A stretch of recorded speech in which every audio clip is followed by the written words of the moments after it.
আসসালামু আলাইকুম। আপনার উপর শান্তি বর্ষিত হোক। প্রিয় সত্যান্বেষী, খতমে জামালির সত্য ও সুন্দরের ভুবনে স্বাগতম।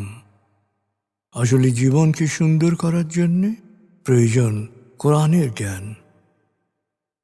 আল্লাহ নিজেই বলেছেন, আমি কোরআনকে খুব সহজ করে দিয়েছি যাতে করে তোমরা এর শিক্ষা মনে রাখতে পারো।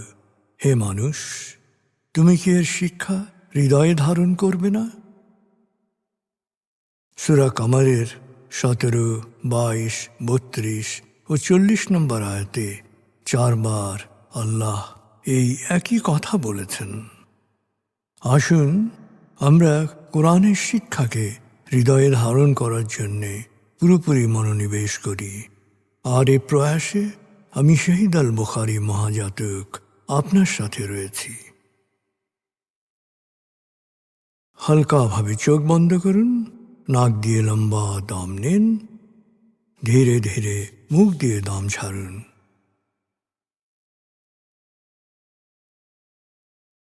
দম নেবেন পেটে, ছাড়বেন মুখ দিয়ে। দম নেওয়ার চেয়ে দম ছাড়তে সময় একটু বেশি নিন। এভাবে কয়েকবার দম নিন ও দম ছাড়ুন।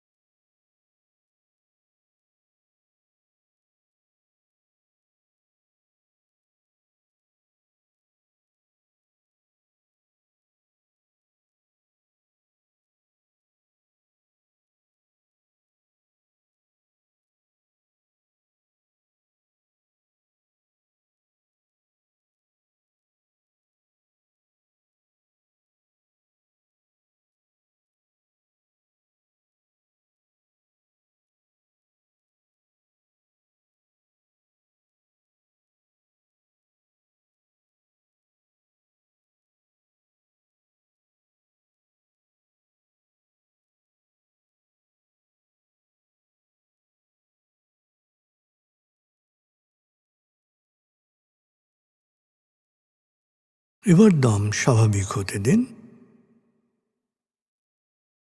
এবার নাক দিয়ে ধীরে ধীরে দম নিন, নাক দিয়ে ধীরে ধীরে দম ছাড়ুন।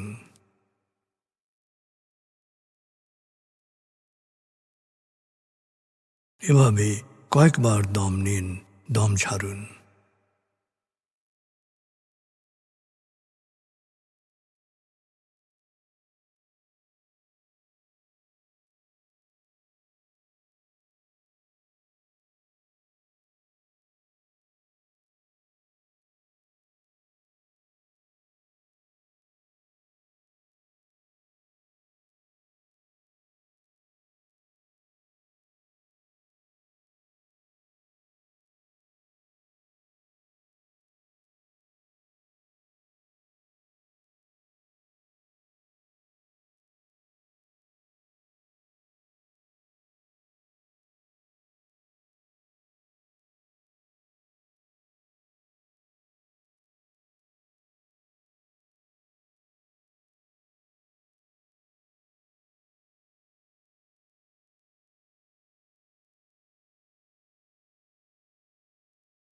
এখন দম স্বাভাবিক হতে দিন।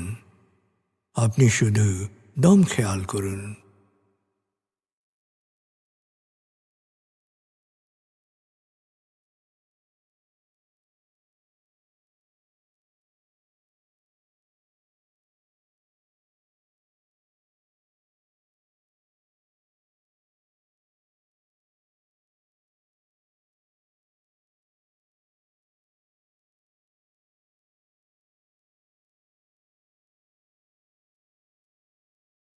প্রিয় সত্যান্বেষী, এবার আমরা ডুবে যাব সূরা ফাতিহার তেলাওয়াত ও মর্মবাণীতে।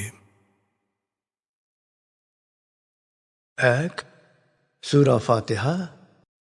أعوذ بالله من الشيطان الرجيم. بسم الله الرحمن الرحيم. الحمد لله رب العالمين. الرحمن الرحيم مالك يوم الدين إياك نعبد وإياك نستعين اهدنا الصراط المستقيم صراط الذين أنعمت عليهم غير المغضوب عليهم ولا الضالين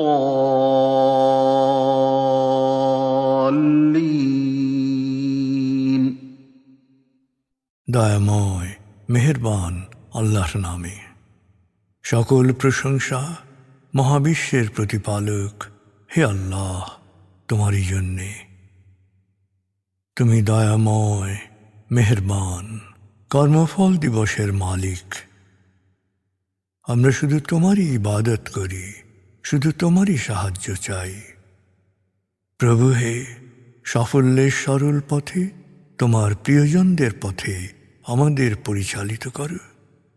প্রভু হে, বিভ্রান্ত অভিশপ্তদের অন্ধকার পথ থেকে তুমি আমাদের রক্ষা করো।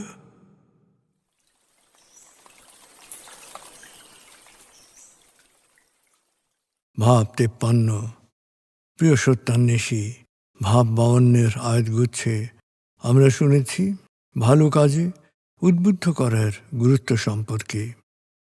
ভাব 53 আমরা শুনব সূরা নিসা 94 থেকে 104 আয়াতের তেলাওয়াত ও মর্মবাণী।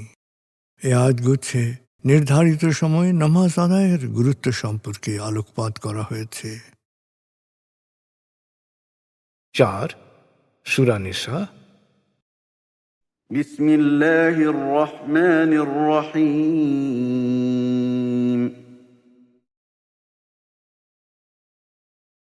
يا أيها الذين آمنوا إذا ضربتم في سبيل الله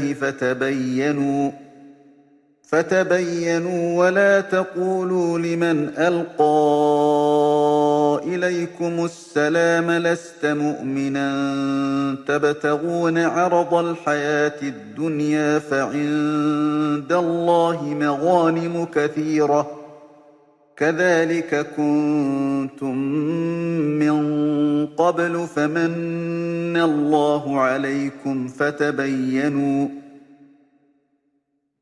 إن الله كان بما تعملون خبيرا لا يستوي القاعدون من المؤمنين غير أولي الضرر والمجاهدون في سبيل الله بأموالهم وأنفسهم فضل الله المجاهدين بأموالهم وأنفسهم على القاعدين درجة وكلا وعد الله الحسنى وفضل الله المجاهدين على القاعدين أجرا عظيما درجات منه ومغفرة ورحمة وكان الله غفورا رحيما إن الذين توفاهم الملائكة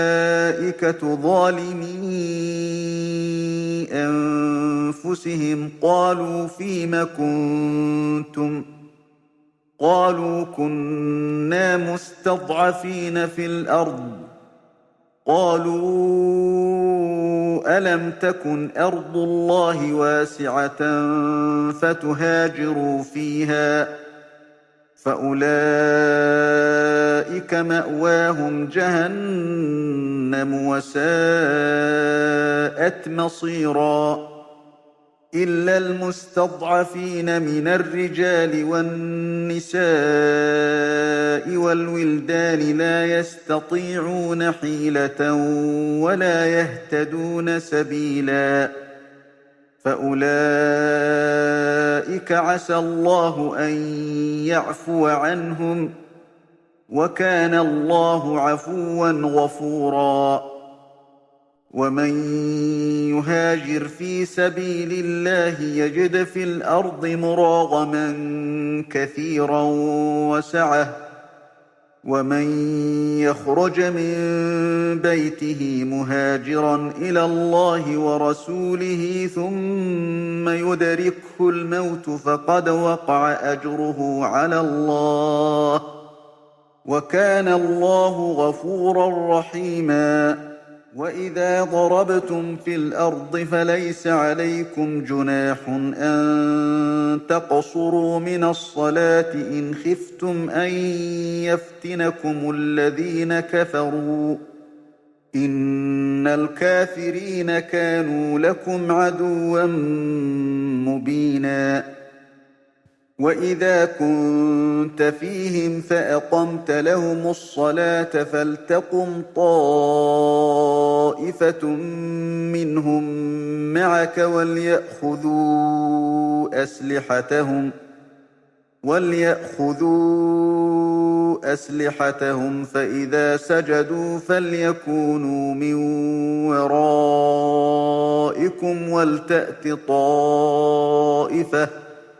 ولتأت طائفة أخرى لم يصلوا فليصلوا معك وليأخذوا حذرهم وأسلحتهم وَدَّ الَّذِينَ كَفَرُوا لَوْ تَغْفُلُونَ عَنْ أَسْلِحَتِكُمْ وَأَمْتِعَتِكُمْ فَيَمِيلُونَ عَلَيْكُمْ مَيْلَةً وَاحِدَةً وَلَا جُنَاحَ عَلَيْكُمْ إِن كَانَ بِكُمْ أَذًى مِّن مَّطَرٍ أَوْ كُنتُم مَّرْضَىٰ أَن تَضَعُوا أَسْلِحَتَكُمْ وَخُذُوا حِذْرَكُمْ إِنَّ اللَّهَ أَعَدَّ لِلْكَافِرِينَ عَذَابًا مُّهِينًا فَإِذَا قَضَيْتُمُ الصَّلَاةَ فاذْكُرُوا اللَّهَ قِيَامًا وَقُعُودًا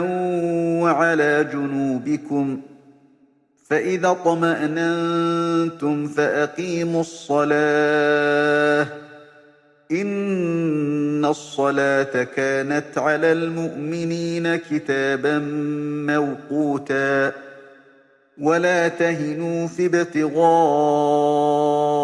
الْقَوْمِ إِن تَكُونُوا تَأْلَمُونَ فَإِنَّهُمْ يَأْلَمُونَ كَمَا تَأْلَمُونَ وَتَرْجُونَ مِنَ اللَّهِ مَا لَا يَرْجُونَ وَكَانَ اللَّهُ عَلِيمًا حَكِيمًا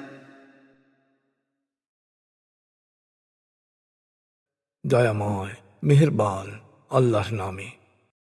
হে বিশ্বাসীগণ, তোমরা যখন আল্লাহর পথে যুদ্ধযাত্রা করবে তখন স্বাভাবিক বিচার বুদ্ধি প্রয়োগ করে বন্ধু, শত্রু ও নিরপেক্ষদের মধ্যে অবশ্যই পার্থক্য করবে। তোমাদেরকে সালাম করলে অর্থাৎ শান্তির হাত বাড়িয়ে দিলে পার্থিব ধন সম্পত্তির লোভে সহসাই তাকে বলে ফেলো না, তুমি তো মুসলমান নও। কারণ আল্লাহর কাছে ধন সম্পত্তির কোনো অভাব নেই।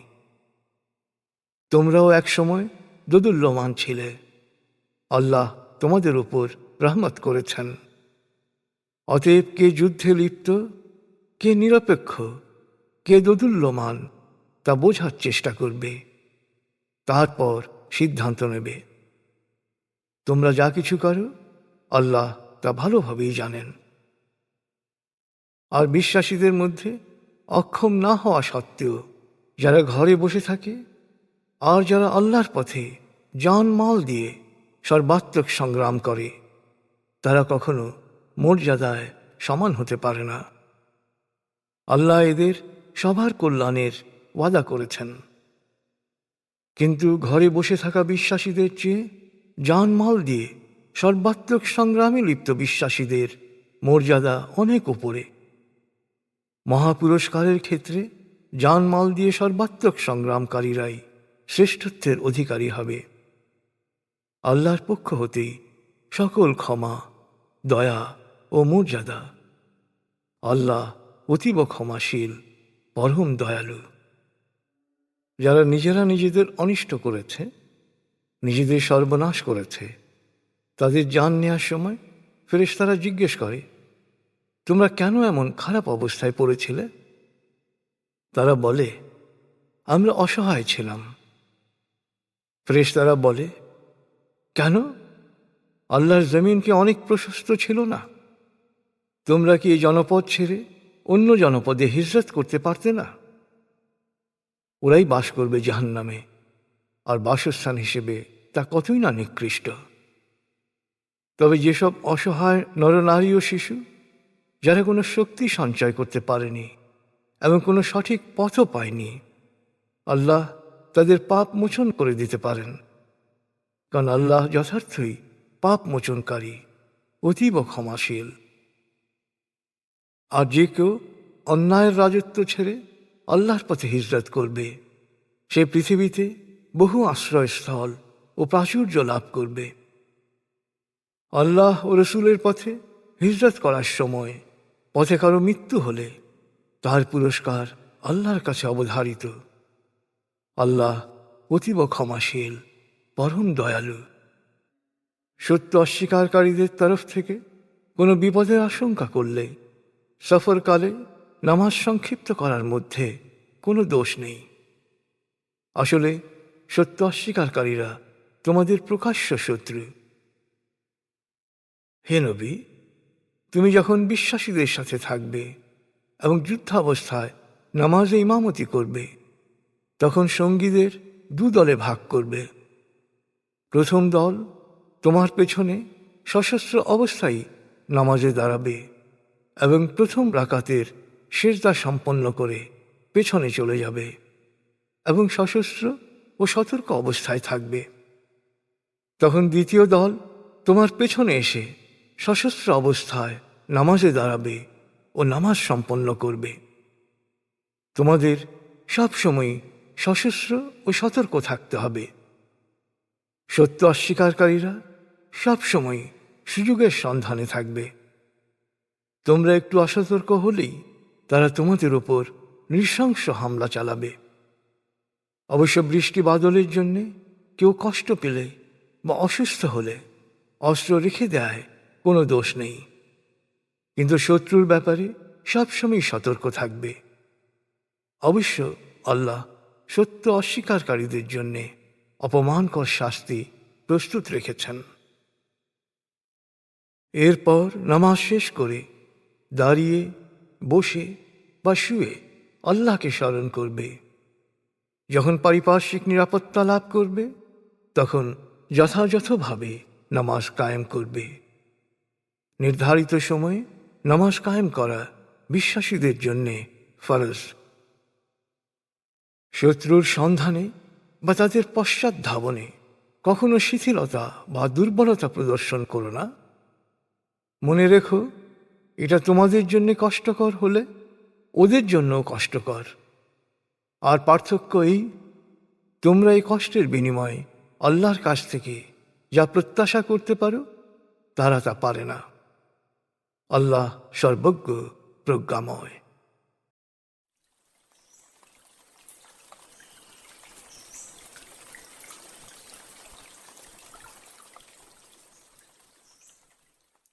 প্রিয় সত্যান্বেষী, এবার আজকের আয়াতগুচ্ছ থেকে একটি পয়েন্ট নিয়ে ভাবুন, যা আপনি অনুসরণ করার চেষ্টা করবেন।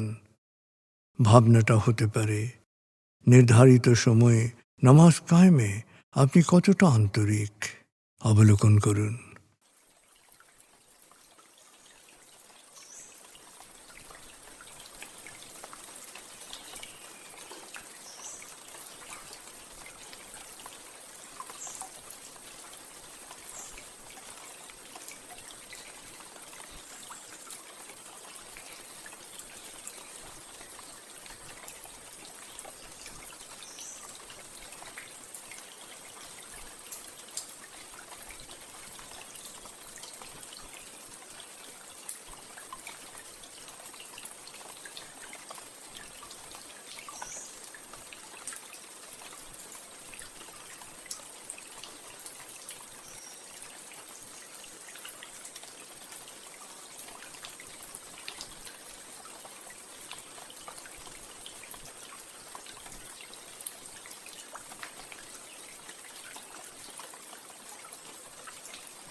প্রিয় সত্যান্বেষী, কোরআনের মূল শিক্ষা শুকরিয়া ও দোয়া।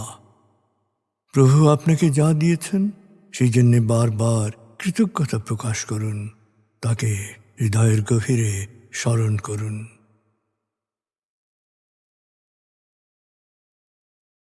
আল্লাহ আল্লাহ আল্লাহ আল্লাহ আল্লাহ আল্লাহ আল্লাহ আল্লাহ আল্লাহ আল্লাহ আল্লাহ।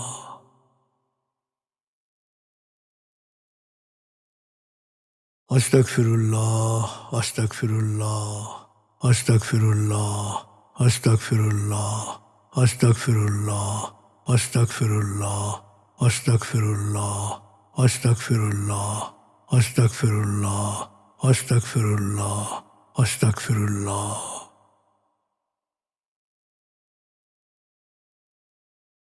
আসুন প্রার্থনায় ডুবে যাই।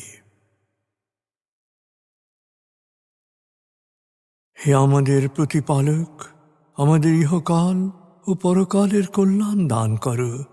আগুনের শাস্তি থেকে তুমি আমাদের রক্ষা করো। হে আল্লাহ, পানাহ দাও ভয় ভীতি আতঙ্ক থেকে, অশান্তির আগুন থেকে, অস্থিরতা হতাশা পেরেশানি থেকে, দুঃখ কষ্ট থেকে, ঋণ ও কুফরি থেকে, অভাব আসক্তি ও নেতিবাচকতা থেকে।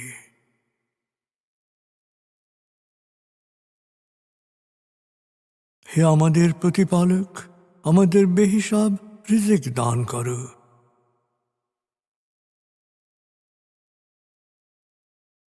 হে নিরাময়কারী, আমাকে পরিপূর্ণ নিরাময় ও সুস্বাস্থ্য দান করো। প্রভু হে, আমার মা বাবা অভিভাবক শৈশবে যে মমতায় আমায় লালন করেছেন, তুমিও তাদের উপর সেরূপ করুণা বর্ষণ করো। হে আমাদের প্রতিপালক, আমার পরিবারকে প্রাজ্ঞ সুখী ও সমৃদ্ধশালী পরিবারে রূপান্তরিত করো।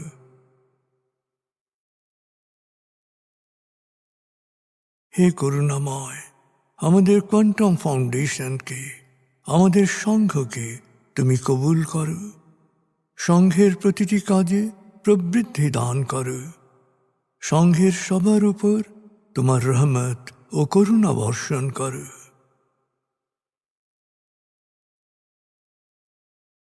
প্রভু হে, আমাদের দেশকে তুমি ভালো মানুষের স্বর্গভূমিতে রূপান্তরিত করো। হে করুণাময়, পৃথিবীর সকল শোষিত বঞ্চিত মানুষকে জালেমের জুলুম থেকে, শোষকের শোষণ থেকে মুক্তি দাও।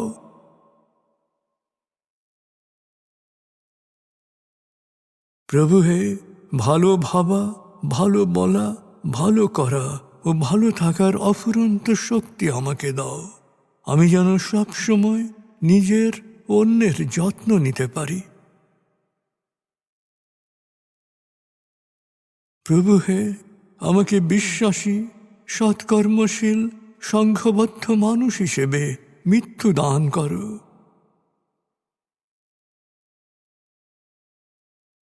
অনুভব করুন, আল্লাহ আপনার অন্তরেই আপনার কথা শুনছেন।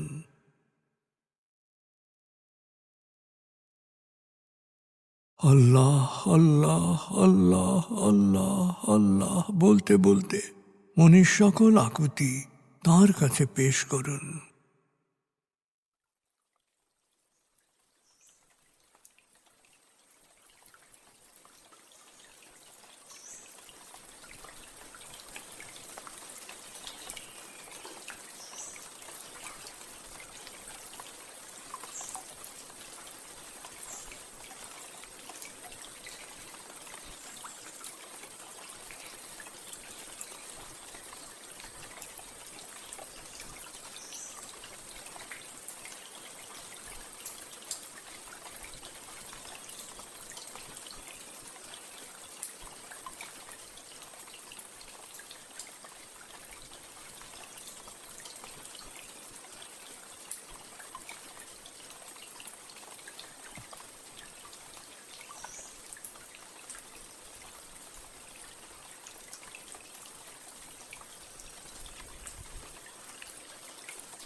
এবার মনে মনে বলুন, দয়াময় তুমি মহান, সর্বশক্তিমান, আমি তোমারই দাস, আমি তোমাতেই সমর্পিত। দয়াময় তুমি মহান, সর্বশক্তিমান, আমি তোমারই দাস, আমি তোমাতেই সমর্পিত। দয়াময় তুমি মহান, সর্বশক্তিমান, আমি তোমারই দাস, আমি তোমাতেই সমর্পিত।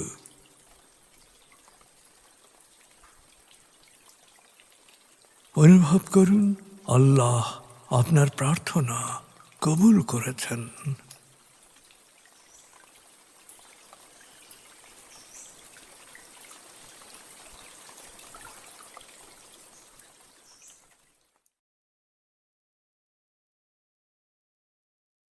এবার লম্বা দম নিন, 0 থেকে 7 গণনা করে স্বাভাবিক জাগ্রত অবস্থায় চলে আসুন। আপনার জীবন সুন্দর হোক, সফল হোক। খুদা হাফিজ। আসসালামু আলাইকুম। আপনার উপর শান্তি বর্ষিত হোক।